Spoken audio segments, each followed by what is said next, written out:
अब जितनी समय मैं बताऊं भगवान सरल कितने हैं। देखो भगवान का विवाह का समय आया और कामदेव का वध करके महादेव के पूरे जटा बिखरी भई है। सब तो अपने अपने भगवान नारायण ब्रह्मा सब अपनी अपनी सवारी सजा रहे, खुद सज रहे, भैया बाराती चलना है। और आज पहली बार जो भैया बाराती का दूल्हा है वो चुपचाप शांत बैठा हुआ है। तो नंदी ने कहा महाराज आपको नहीं सजाया जाएगा क्या? बोले क्यों नहीं? अरे मुझे भी तो आओ कोई सजाओ। तो महादेव की भैया सजावट कैसे हो रही जरा देखो, आहा कितनी आनंददायक है। और भैया महादेव की सजावट में कर रही अप्सरा।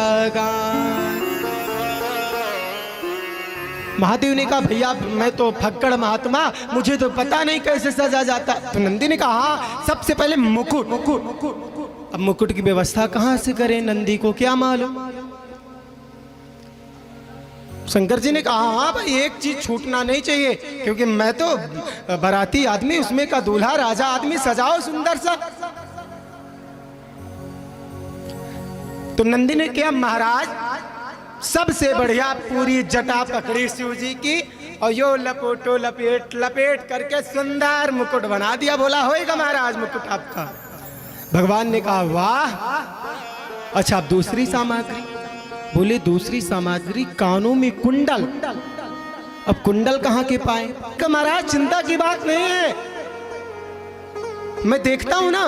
भगवान शिव ने कहा नहीं नहीं नहीं, एक दिन वो मेरा जो सेवक है बिच्छू, उसने कहा था कि प्रभु मैं जहां जिसके घर में चला जाता हूं लोग लाठी मार के देते हैं, मार डालते हैं मुझे, उसी को बुला के ला। और बढ़िया दो सुंदर जो सबसे स्मार्ट दिख रहे थे, बिच्छू होती है ना डंक मारने पर, हाँ वही बिच्छू को लटका लिए। बोलो राधे राधे। अब बोले भैया हार की व्यवस्था किया जाए बढ़िया माला वाला। तो बोले माला की व्यवस्था?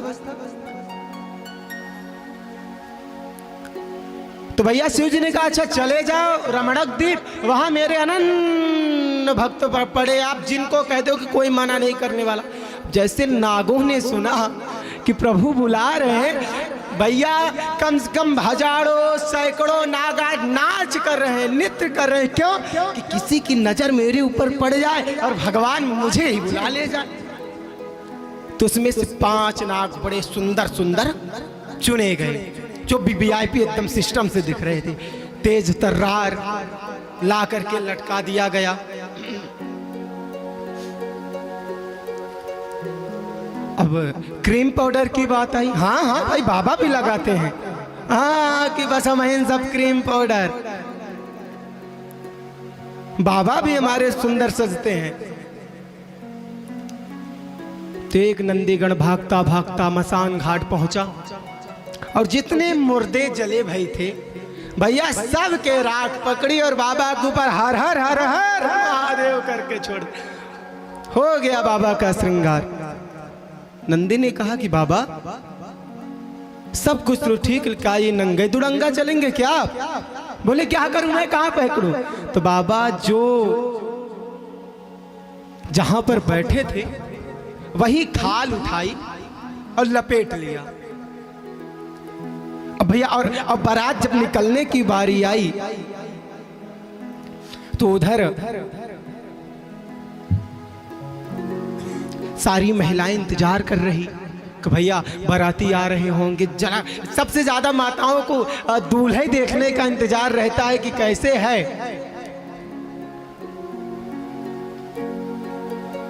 और जैसे हिमालय राज की पत्नी मैना जी ने आरती की थाल लेकर के श्रृंगार करने के लिए निकली और सुंदर बढ़िया जो है वही सांपों की माला के हार गले लटक रही थी। और जैसे भगवान शिव ने अपने सांपों को हटाया, रूप रेखा देख करके थाल वाल पटकी ताता भैया करके अंदर, बोले प्रभु ऐसा बाराती तो मैं पहली बार देखा। तो भैया मेरे महादेव तो उनको स्वीकार करने वाले हैं जिन्हें कि कोई नहीं स्वीकार करता है। हाँ, इसलिए सब देव तो देव, मेरे महादेव महादेव, बोलो हर हर महादेव। तो कैसे इनको श्राप मिल गया तो बताते हैं। एक बार उस सभा रखी दक्ष ने, तो सभी अनन्य देवता गए, और आज लास्ट में आता है प्रजापति दक्ष। क्यों लास्ट में आता?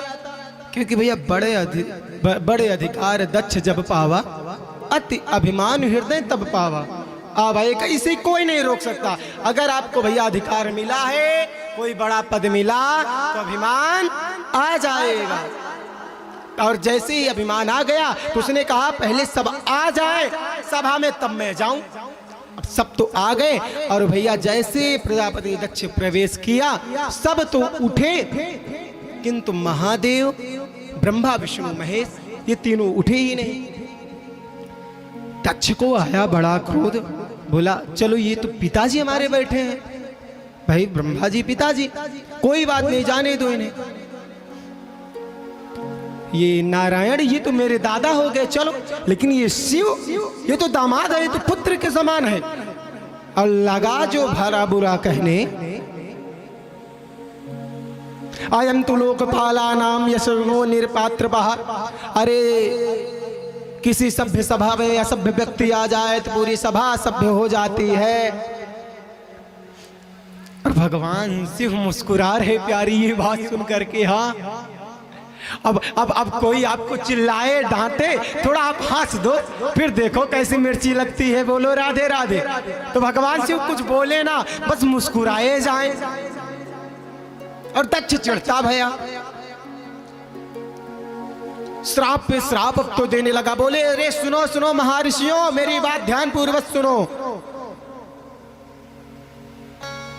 ये चिता भस्म लगाने वाला शंकर या लोकपालों का यश को नष्ट करने वाला है, इसको व्यवहार का तो बिल्कुल ज्ञान ही नहीं। किसी ने कहा महाराज जब इतना ये बुरा था तो अपनी बिटिया का बिया। बोला क्या बताऊं, गृहीत्वा मृग सावाक्षा पाणिम मरकट लोचना। अरे मैं अपने पिता ब्रह्मा के बहकावे में आ गया, नहीं मेरी मृग नैनी जैसी पुत्री, और कहाँ ये जो है मरकट लोचना बंदर की आंख जैसे वाला आदमी के साथ मैं कतई भी आ करता।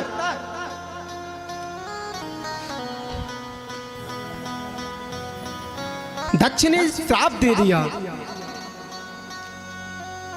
दक्षम से यज्ञम जयमठ भटानाम। दक्ष ने श्राप दे दिया कि आज से कोई भी यज्ञ में भाग नहीं मिलेगा, नहीं बुलाएगा। नंदी से बर्दाश्त ना हुआ,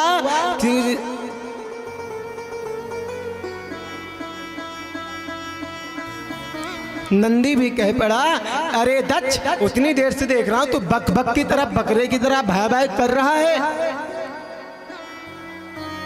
जा तेरा सर बकरे के जैसा हो जाए। तभी दक्ष की बात का अनुमोदन कर रहे भृगु जी बैठे, वो श्राप दे दिए कि नंदी को श्राप दे दिए जितने भी शिव भक्त हैं सब पाखंडी हो जाएं। अब शिव गण की तरफ से फिर श्रापी चालू है महाराज। नंदी भी किसी से कम नहीं बोले, अरे सुनो सुनो, अरे ब्राह्मण मुझे भी पता है, मैं भी श्राप देता हूं तुम्हारे जैसे ब्राह्मण चाटुकार ब्राह्मण भिखमंगे हो जाएं। भगवान शिव हाथ जोड़े बोले भैया मैं आपा आपी करने आया था, यहाँ तो श्रापी चालू हो गई। चुपचाप वहां से निकल गए, यज्ञ होना बंद हो गए। यज्ञ अब दत्तकनखल में बृहस्पति सौ नामक एक यज्ञ रखा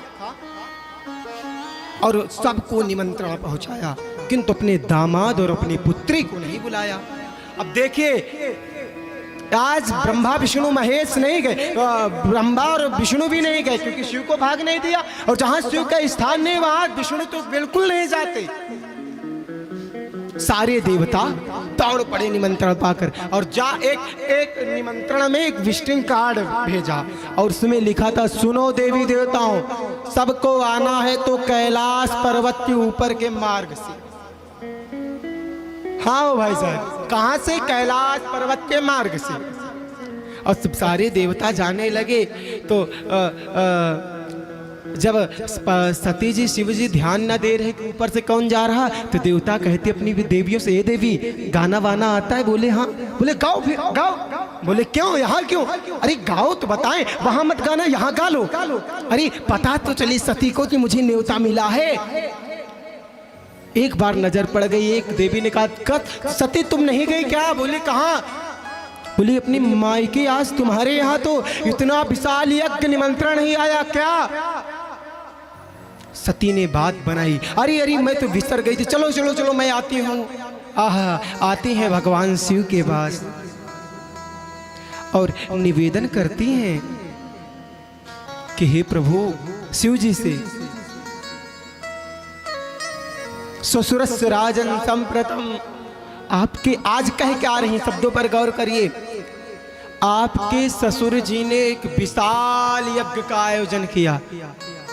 अजय भैया कुछ फर्क समझ आ रहा? वैसे तो हमारे मायके में मेरे पिताजी ने इतना बड़ा यज्ञ किया, हाँ मेरे पिताजी ने ये काम किया, मेरे मायका ऐसे से ऐसे, और आज भाई बात बनानी है, न्योता तो आया नहीं, शिव जी के लिए जाना। स्वामी आपके ससुर जी ने इतने विशाल आयोजन किया है।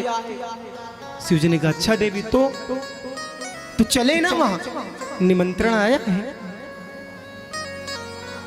देवी ने कहा अच्छा हो सकता है भूल गए होंगे, लेकिन स्वामी कुछ स्थान ऐसे होते हैं जहां भी बुलाए जाना चाहिए। पिता के घर, गुरु के यहाँ, कथा में, मंदिर में, ऐसे स्थान में आपको बिना निमंत्रण बिना बुलाए जाना चाहिए। लेकिन कब? जब आपको देख करके सामने वाला प्रसन्न हो जाए। और यदि कदापि मनोमलिन है तो बिल्कुल मत जाओ भैया। हाँ भगवान शिव मना कर दिए, लेकिन सती नहीं मानी, सोची कि जाऊंगी पिताजी को मनाऊंगी। आज चल पड़ी तो भगवान शिव जान गए भैया।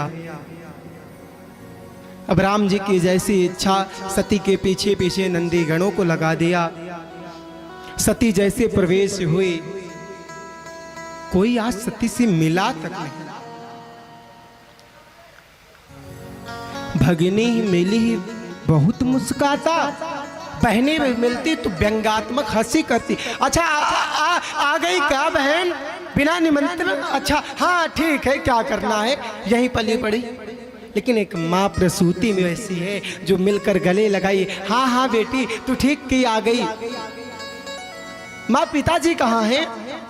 सती ने जैसे देखा कि यज्ञशाला में, जैसे यज्ञशाला में प्रवेश किया सती ने, आज दक्ष ने सती से बात नहीं किया, बात करने की बात छोड़ो, देखा तक नहीं।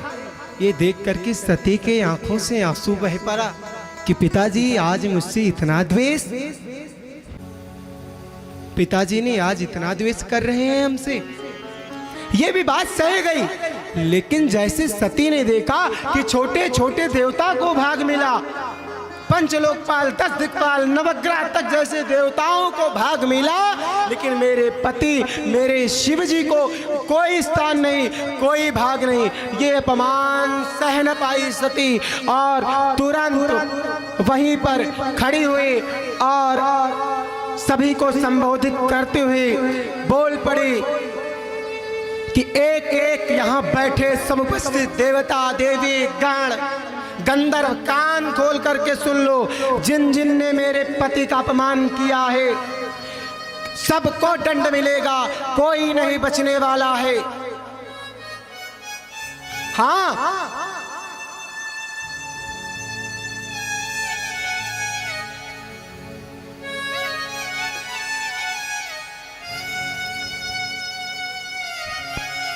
सभी को संबोधित करते हुए तुरंत वहीं पर अग्नि प्रज्वलित धधक रही थी।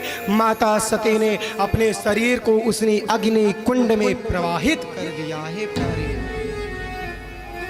ये देख करके रुद्रगण उत्पात मचाने लगे हैं।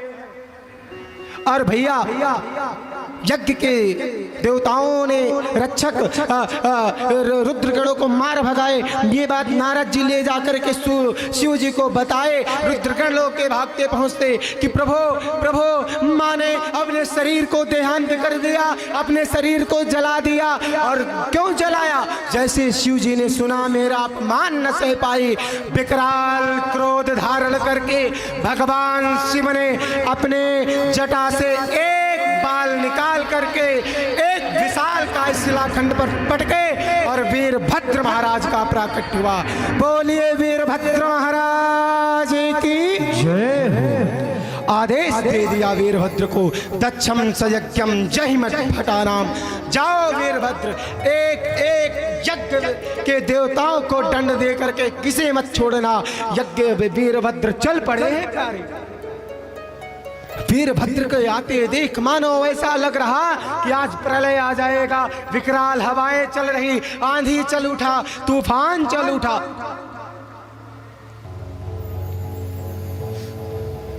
भैया देवता सब इधर उधर भागने लगे, लेकिन वीरभद्र पहुंचते ही जो जैसा मिलता किसी को मारते, धर अलग कर देते, किसी के दाढ़ी नोचने लेते।